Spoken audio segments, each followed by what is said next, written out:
ये कहानी एक ऐसे खतरनाक पहाड़ की है जिसमें बदलाव की वजह से इंसान ही नहीं बल्कि जानवर भी खतरे में है। तो क्या होगा आगे, कैसे बच पाएंगे सब, आज हम इस कहानी में देखेंगे। कहानी शुरू होती है, हमें बताया जाता है पूरी दुनिया मौसम में बदलाव की वजह से काफी परेशान है। साइंटिस्ट का ये मानना था कि आने वाले 10 सालों में सारी की सारी बर्फ पिघल जाएगी और पहाड़ों पर बर्फ की तह भी पिघल कर टूट जाएगी। इससे बहुत नुकसान होगा जिसके जिम्मेदार इंसान खुद होंगे।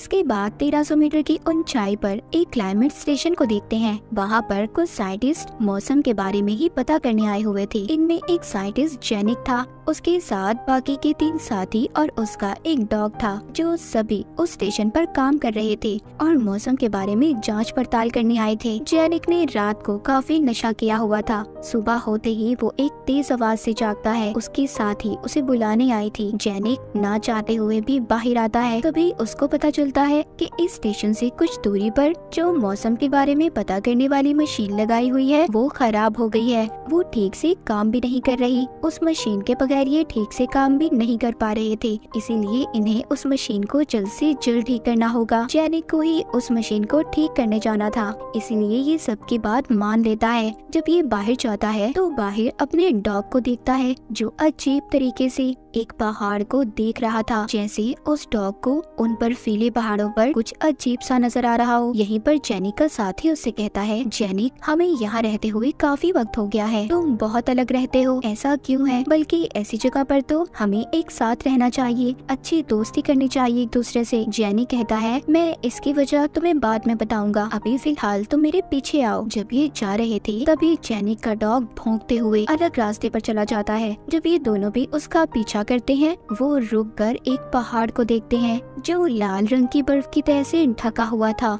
वो इस बर्फ को देखकर हैरान भी थे और खुश भी, इसीलिए यहाँ पर जेनिक का साथी इस बर्फ का सैंपल ले लेता है ताकि बाद में ये इस पर जांच कर सके। जेनिक को पास ही गुफा से अजीब सी आवाजें भी आती हैं, लेकिन वो इस बात पर ध्यान नहीं देता और क्लाइमेट मशीन का ट्रांसफार्मर ठीक करने लगता है। पर उसका डॉग उस आवाज का पीछा करता हुआ गुफा तक चला जाता है। वहीं पर पत्थरों के पास एक लोमड़ी थी जो अजीब से सांस ले रही थी। उसके पेट में कुछ हिल भी रहा था। अचानक से उस लोमड़ी का पेट फट जाता है। बाहर जेनिक को अपने डॉग के रोने की आवाज भी आ रही थी, इसीलिए ये जल्दबाजी में जब उठने लगता है तो इसका सर टकरा जाता है। इसका साथी भी पहाड़ से गिर गया था। जब ये जाकर देखते हैं तो इसका डॉग रो रहा था। उधर ही ये लोमड़ी की लाश को भी देखते हैं, पर इसके डॉग के जिस्म पर भी अजीब सी चोट का निशान था। गुफा के अंदर से और भी अजीब सी आवाजें आ रही थी, पर जेनिक उन पर कोई ध्यान नहीं देता और अपने डॉग को बाहर ले आता है। ये वापस से अपने स्टेशन पर आ गए थे। जेनिक का साथी वो बर्फ का सैंपल अपनी दूसरी साथी को देता है जो अपने साथ लाया था। इनकी साथी उसे चेक करती है, कहती है ये अजीब चीज है, कोई अजीब बैक्टीरिया जो इंसान या फिर जानवरों से मिलकर अजीब सी क्रिएचर पैदा कर रही है।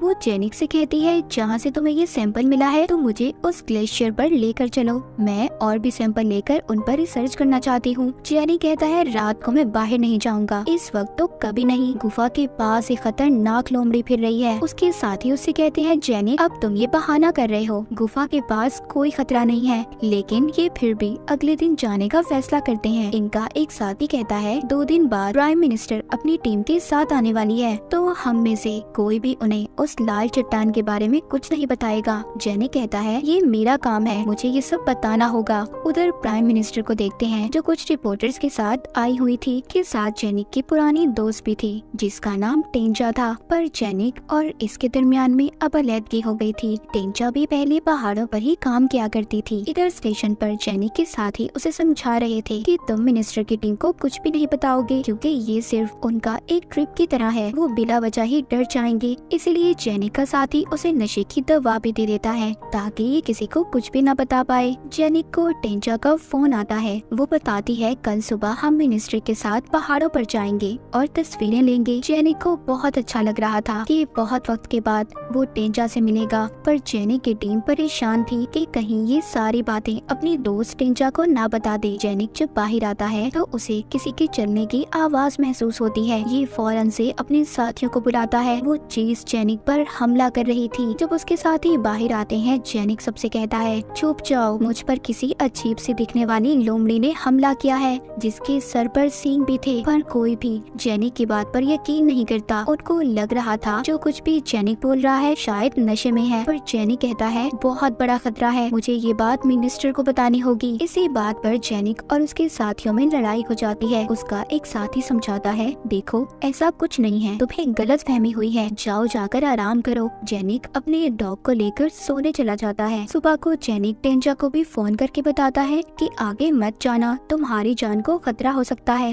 पर वो भी इसकी बात नहीं मानती और अपनी टीम को आगे जाने का बोल देती है। फिर जेनिक अपनी साथी को उसी पहाड़ के पास लेकर जाता है। जब ये जाकर देखते हैं तो जो उस पहाड़ पर लाल रंग का बैक्टीरिया था वो खत्म हो गया था। फिर भी जेनिक के साथी थोड़ा सा सैंपल ले लेती है। जेनिक पास ही अजीब से एक कीड़े को देखता है जिसने अपने ऊपर खोल चढ़ाया हुआ था। ये उसे देखकर डर जाता है और टांग मारकर पीछे करता है। इन सब के दौरान मिनिस्टर भी अपनी टीम के साथ आगे बढ़ रही थी और एक खूबसूरत जगह रुककर तस्वीरें लेने लगते हैं। ये सब भी जेनिक के ही मेन स्टेशन तक जा रहे थे। टेंजा मौसम में बदलाव का मिनिस्टर को बताती है। खैर ये सभी वहाँ पर तस्वीरें ले रहे थे। इसी दौरान इनके एक कैमरामैन को मच्छर काट लेता है। जब ये उसे मारता है तो उस मच्छर में अजीब सा लाल बैक्टीरिया था। उधर स्टेशन पर जब जेनिक और उसकी साथी अजीब से कीड़े पर रिसर्च कर रहे थे तो वो हिलने लगता है जिससे सब डर गए थे। उनकी साथी कहती है, इसके अंदर वही लाल बैक्टीरिया है जो उस पहाड़ पर से मिला था।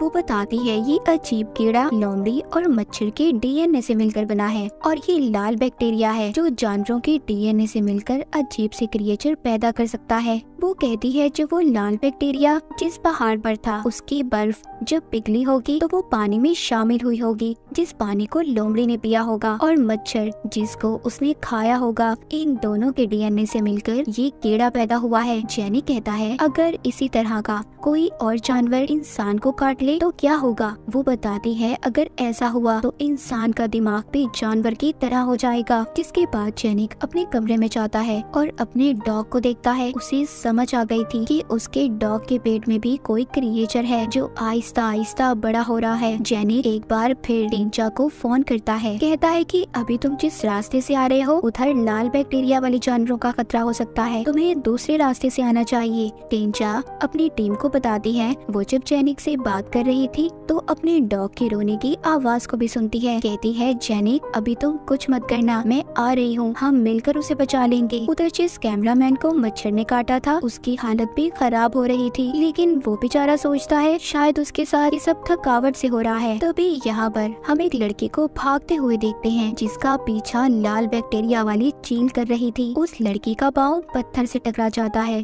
वो गिर जाती है और वो खतरनाक चील उसके पाँव पर बार बार वार कर रही थी। उधर स्टेशन पर जेनिक अपनी टीम से कहता है मैं इन सब के बारे में मिनिस्टर को बता दूंगा, पर उसकी टीम के लोग उसे मना करते हैं। कहते हैं पागल मत बनो, इस लाल बैक्टीरिया वाली बात से लोग फजूल में डर जाएंगे और ड्रामा बनेगा। हम इस पर रिसर्च करके कोई ना कोई हल निकाल लेंगे और देखो फिर हम मशहूर भी हो जाएंगे। पर वो उनकी किसी बात पर यकीन नहीं करता। कहता है अगर हिम्मत है तो मुझे रोक कर दिखाओ। जेनिक अब जा चुका था। वो रास्ते में देखता है कि एक बकरी का पेट फटा हुआ था। जेनिक सोचता है हमारे पास बहुत बड़ा खतरा आने वाला है। उधर टेंजा की टीम में कैमरामैन को भी बुखार हो गया था, इसीलिए पूरी टीम उधर ही रुकने का सोचती है। उस कैमरामैन को मच्छर ने जहाँ पर काटा था वो हिस्सा सूज गया था और उधर पस भी पड़ने लगी थी। टेंजा सबसे कहती है कि नहीं, हमें रुकना नहीं है, हमें जल्दी स्टेशन पर जाना होगा और चलने का बोलती है। तभी वो लड़की भागती हुई इनके पास आती है जिसको चील ने काटा था। वो आकर इनके पास गिर जाती है और कुछ भी बोल नहीं पाती। तभी ये लोग उस खतरनाक चील को देखते हैं जो इनके इर्द गिर्द चक्कर लगा रही थी।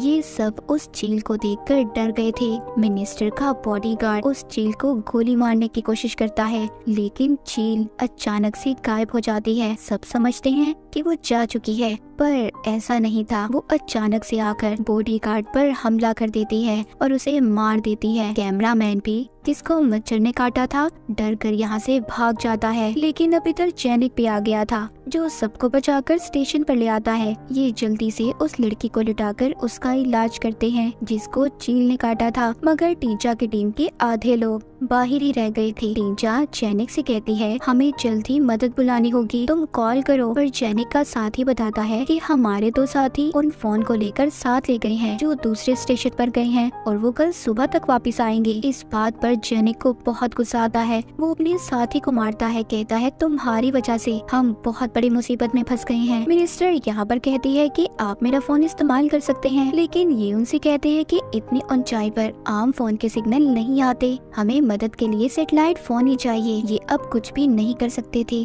तभी जेनिक को अपने डॉग की आवाज आती है। ये बड़े ही ध्यान से देखने जाता है क्योंकि इसे ऐसा लग रहा था कि उसके अंदर से भी कोई अजीब सा क्रिएचर निकला होगा। इधर स्टेशन पर टींचा जेनिक के साथी से पूछती है सच सच बताओ तुम हम लोगों से क्या छुपा रहे हो। बाहर जेनिक के दो साथी मौसम के बारे में पता करने वाली मशीन तक पहुंच गए थे, पर वहां पहुंचकर इन्हें पता चलता है कि अंदर जाने की चाबी तो दोनों के पास नहीं थी। ये दोनों एक दूसरे से झगड़ा कर रहे थे, पर तभी इनमें से एक साथी ताले को ही तोड़ देता है। जब ये अंदर जाते हैं तो जेनिक की वो साथी जो उस कीड़े पर रिसर्च कर रही थी वो उसको अपने साथ डब्बे में बंद करके लाई थी। जब ये उसे खोलते हैं वो क्रिएचर अचानक से उसके मुंह पर चिपक जाता है। जब ये उसको खुद से छुड़वाने की कोशिश करती है तो इसका साथी एक पत्थर उठाकर उसके सर पर मारता है। वो कीड़ा क्रिएचर तो दूर चला गया था, पर जेनिक के साथी ने अपनी दूसरी साथी को मार दिया था। इधर स्टेशन में टींचा को भी लाल बैक्टीरिया वाले जानवर का पता चल जाता है। वो बहुत गुस्सा होती है, कहती है इतने बड़े खतरे के बारे में उन्हें क्यों नहीं बताया। जब ये जेनिक के पास जाती है तो अपने डॉग को देखती है। जेनिक उसको अपने डॉग का पेट दिखाता है जिसमें कोई चीज चल रही थी। वो जेनिक को एक इंजेक्शन देती है, कहती है इसका यही हल है। पर जेनिक अपने डॉग को खत्म करना चाहता था क्योंकि उसकी तकलीफ वो और नहीं देख सकता था। स्टेशन के अंदर मिनिस्टर को गुस्सा आ रहा था कि इतनी बड़ी बात इन लोगों ने इनसे क्यों छुपाई। वो जेनिक के साथी की पिटाई करने लगती है। पर जब जेनिक अपने बाकी के साथियों को ढूंढने जा रहा था जो दूसरे स्टेशन पर गए थे, अचानक से वो ही साथी आ जाता है जिसको जेनिक ढूंढने जा रहा था। वो स्टेशन पर आ गया था और इसने अपनी दोस्त को भी मार दिया था। वो आकर कहता है जल्दी से दरवाजा बंद कर लो क्योंकि मेरे पीछे एक बकरी है जो क्रिएचर में बदल गई है और मच्छर भी दोनों मेरे पीछे आ रहे थे। जब ये अंदर आता है तो दोनों जानवर अंदर आने की कोशिश कर रहे थे, पर जेनिक दोनों को अंदर आने से रोकता है और दरवाजा बंद कर लेता है। अपने साथी से अपनी दूसरी साथी का पूछता है जो इसके साथ गई थी। वो इससे पूछता है कि वो कहाँ पर है। तुम्हारे पास फोन था। वो यहाँ पर सबसे झूठ बोलता है, कहता है कि वो तो न जाने कहाँ पहाड़ों में गुम हो गई और उसी के पास ही फोन था। इतने में क्रिएचर बकरी दोबारा से दरवाजा तोड़ने की कोशिश करती है। वो कोई आम बकरी नहीं थी, वो एक खौफनाक राक्षस ताकतवर बकरी बन चुकी थी जो पूरे स्टेशन को जोर जोर से हिला रही थी। एक मिनट के लिए खामोशी हो जाती है, सब कुछ रुक गया था। पर अचानक से वो दरवाजा तोड़कर अंदर आने की कोशिश करती है। उसके साथ चील भी थी, लेकिन जेनिक अकेले ही उन्हें अंदर आने से रोक रहा था। मिनिस्टर आगे आती है और ड्रिल मशीन से उस बकरी के सर में सुराख कर देती है। सब बहादुर मिनिस्टर को देख रहे थे। उसने बकरी को मार दिया था कि जान में जान आती है। टींचा बताती है कि हमें बचाने के लिए टीम कल दोपहर तक ही पहुंचेगी, पर वो ये नहीं जानते कि सारी टीम रिसर्च स्टेशन पर ही मौजूद है। उधर जिस लड़की को चील ने काटा था उसकी हालत भी खराब हो रही थी। टींचा और जेनिक की फैसला करते हैं कि वो मदद के लिए फोन को लेने जाएंगे और अपनी उस साथी को भी ढूंढेंगे जो पहाड़ों में गुम हो गई है। जेनिक अपने उसी साथी को साथ ले लेता है क्योंकि उसे पहाड़ों में गुम हो जाने वाली कहानी पर यकीन नहीं था। कि चले जाते हैं और बाकी के लोगों ने दरवाजे को अच्छे से बंद कर लिया था। जिस लड़की को चील ने काटा था उसको भी होश आ गया था।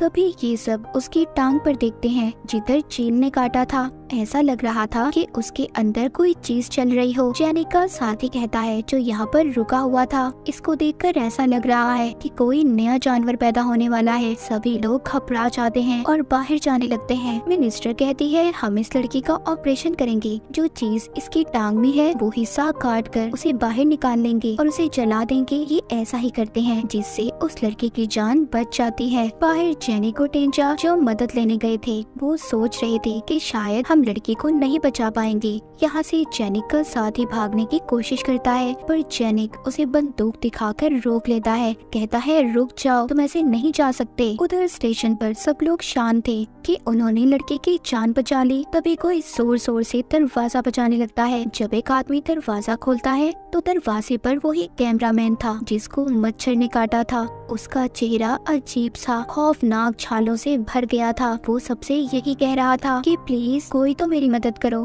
कोई तो मुझे बचा लो। लेकिन तभी उसके छालों में से कीड़े बाहर आने लगते हैं। सब के सब डर गए थे। वो बेचारा डर कर आग पर गिर जाता है, जिससे उसके पूरे जिस्म में आग लग गई थी और बाहर भाग जाता है। मिनिस्टर भी जल्दी से दरवाजे को बंद कर लेती है। बाहर जेनिक और टेंजा स्टेशन पर पहुंच गए थे, जहां पर जेनिक का साथी अपनी दूसरी साथी को ढूंढने का नाटक कर रहा था, जिसको ये मार चुका था। जेनिक और टेंजा ने अपनी साथी की लाश को देख लिया था। तभी जेनिक का साथी अपनी बंदूक दिखाकर उन्हें धमकाता है कि खबरदार, इस बात के बारे में अगर तुमने किसी को भी बताया। जब टेंजा इसके पास आती है तो ये उस पर भी बंदूक से वार करता है और जेनिक को मारने की कोशिश करता है। इसी उसमें गोली चल जाती है और सारी गुफा रोशन हो गई थी। पर तभी गुफा से एक अजीब सी राक्षस मकड़ी और लोमड़ी बाहर आते हैं और जेनिक के साथी को चीर फाड़ कर खा जाती हैं। जब उन जानवरों का ध्यान जेनिक और टेंजा पर जाता है, दोनों वहाँ से भागने की कोशिश करते हैं। जेनिक को तो लोमड़ी ने पकड़ लिया था, पर टेंजा